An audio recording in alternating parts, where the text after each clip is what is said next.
Well, some big updates from Red Bull, and for a while out there, it looked as if they were going to pay off. Yeah, very much a pivotal weekend for Red Bull. There was a big update to the car.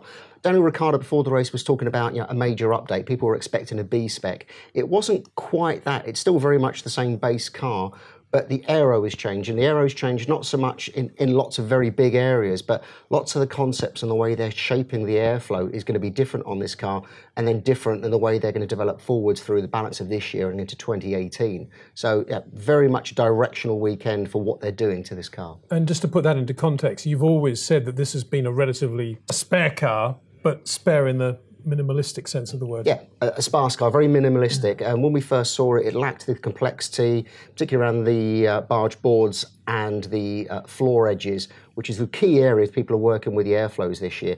This is an area that they've started to work on, and this is very much now Adrian Newey's influence coming back into the team. The car was initially developed by the technical heads without Newey's direct influence, and when it was clear that the car was lacking performance, Newey's come back in and has started to work with the team to actually build this car up. So this is why this is probably the most important update. We've seen about 2 or 3 other described as big updates to the car, maybe not visually, but definitely an update that's going to be directional for going forwards. And the America's Cup's over as well, so Adrian's got a bit more time to spend on Formula 1. Back on 4 wheels rather than holes. Just to put this in another context as well, although Red Bull have chosen Hungary, or chose Hungary for these upgrades, in reality, they should take the team forward to the faster circuits as well. Hungary, of course, is quite slow. Yeah. Apart from perhaps the monkey seat, everything that we're about to talk about here is very much general airflow, and it's not Hungary specific, so we'll see this at Spa, at Monza, and races going forwards. So if we now look at one of the first changes around the front wing. Now, the front wing's changed a lot over the past few races, and if we can just see a little support just appear here, and we'll stop when that comes in. So if we just stop here, at Silverstone they had a new wing, and it appeared... Very small. This is very small, but it's actually an incredibly important point to talk about. The front wing appeared to be flexing, and it appeared to be the sort of the back end of this foot plate flexing down at speed, which would potentially reduce drag on straights rather than increase downforce. And it appears that the FIA have asked the team to make this change to stop this part flexing. So they put very small support in there just to stop that area moving downwards.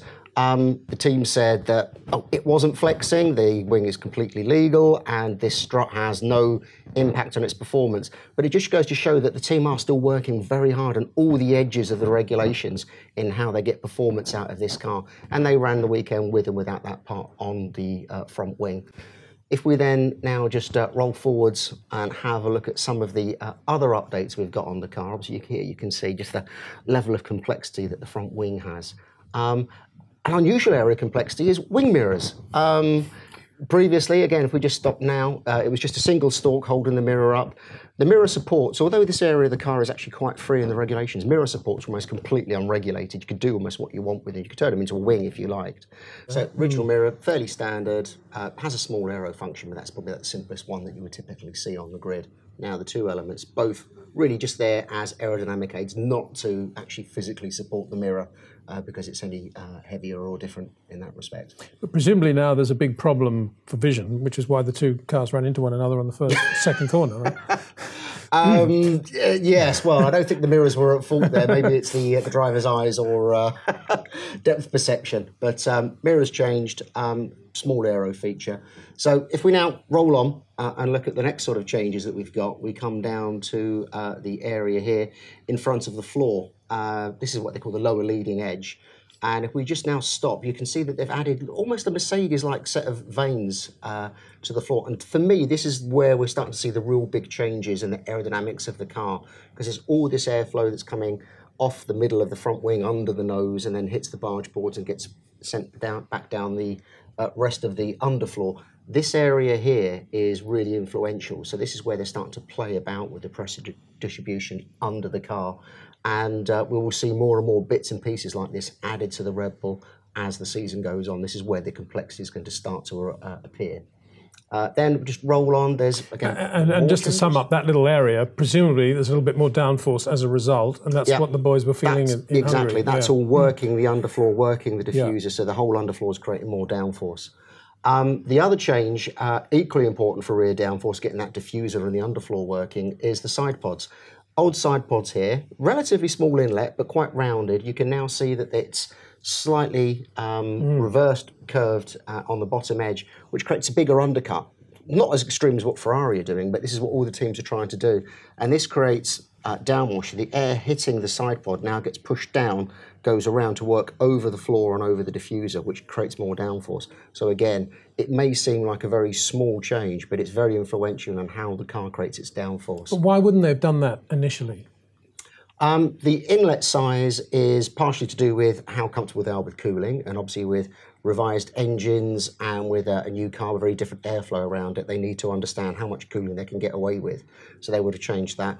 But equally, it's just the iterative work of aero. So they're thinking if we change the shape here, we'll get more downwash, we get a better effect, and it could also equally be affected by things like the barge boards and other elements further upstream from the side pod itself. And maybe looking at the Ferrari. And possibly, I mean, I think, the concept of what the undercut does is well understood by all of the teams, and it's just something they work around in their own little way as the seasons progress. Now, then, if we just roll on towards the back of the car, again, just highlighting now the change in shape. This was probably the only real Hungary-specific update, which was what we call a monkey seat, or a Y100 winglet for us techies. Just stop here. In Hungary, the one thing you want to do is get maximum downforce, and you want that downforce to be very consistent. So the top rear wing will be cranked up to its maximum angle to get the maximum downforce out of the car. And what will happen is the air underneath wants to break away, and that creates inconsistency in the handling as the downforce comes and goes with the air breaking away.